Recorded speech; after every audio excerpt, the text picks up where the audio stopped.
هێزەکانی ئیسرائیل ئۆپراسیۆنە زەمینیەکانیان لە غەزە فراوانتر دەکەن لە کاتێکدا فڕۆکە جەنگیەکانیان سەدان شوێنی دیکەی حەماسیان کردوتە ئامانج. فڕۆکە جەنگیەکانی هێزی بەرگری ئیسرائیل زیاتر لە 450 ئامانجی سەربازی سەر بە حەماسیان لە کەرتی غەزە پێکاوە. لە نێویاندا ناوەندەکانی فەرماندەی ئۆپراسیۆن، بنکەی چاودێری و بنکەی هەڵدانی موشکی دژە تانک. במהלך הלילה הרחבנו את כניסת כוחות צה"ל לרצועה. لە شەودا چوونە ناوەوەی هێزەکانی ئیسرائیل بۆ ناو کەرتی غەزەمان فراوانتر کرد و ئەوانش دەستنە پاڵەوە هێزانەی کە لە ئێستادا لە شەڕدان. شەڕ لە بەرەکانی باکووری کەرتی غەزە بەردەوامە.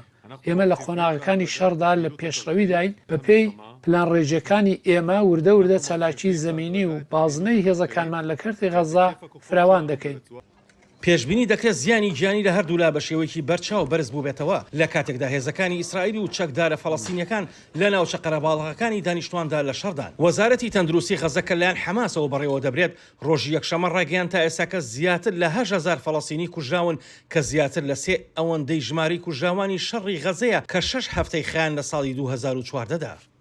وهي اللي بيجي له كل يوم زي هيك اطفال ڕۆژانە هەماشت دەبینی منداڵی خواردەمەند 2 یان 3 ساڵ، هەندێک منداڵی ساوا 1 یان 2 مانگ، ژنانی تەمەن 6 ساڵ، کەسانی 150 ساڵ گیانیان لەدەستداوە. کەواتە لەکوێن ئەو چەکدارانەی دەیانکەرە ئامانج؟ ئەمانە هەموو ماڵی هاوڵاتیانن و منداڵان تێدا دەژین.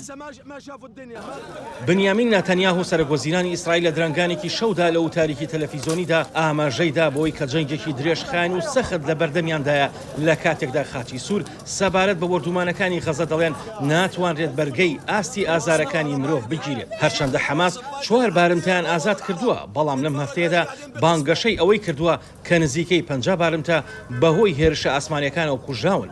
ئەمەش ئیدعایەکە کە مەحاڵە پشتڕاستکردنەوەی. احنا كنا نايمين جنب الدار هنا. لە ماڵەکەی تەنیشتمان خەوتبووین و لە ناکەو گوێمان لە دەنجی داڕمانی باڵەخانەکان و هاڕێی پەنجەرەکان بوو. بەڕاکردین هاتنیە دەرەوە و ژن و پیا و مناڵ و لاشەی مرۆڤمان لە ژێر دار و پەردوودا دۆزیەوە. 2 مناڵ شەهید بوون. ئەمە تەنها کارەساتە. ئەی خوایە ئێمە بڵین چی؟ عەرەب لە کوێن؟ شەوی شەمە لە کەرتی غەزەوە بە ئاڕاستەی ناوەڕاستی ئیسرائیل موشکی زۆر هەڵدراوە. دەستگای تەنگەتایی فریاگوزاری ماگن دەیڤید ئادۆم ڕایگەیاندووە چارەسەری پزیشکیان بۆ 3 کەس کردووە کە هەمویان لە دۆخێکی باشدان. لە سەرانسەری شوێنە جیاوازەکاندا کەس گیانی لەدەست نەداوە، بەڵام ڕۆژانە دەیان موشک لە کەرتی غەزەوە هەڵدەدرێن. ئاسۆ جەبار، دەنگی ئەمریکا.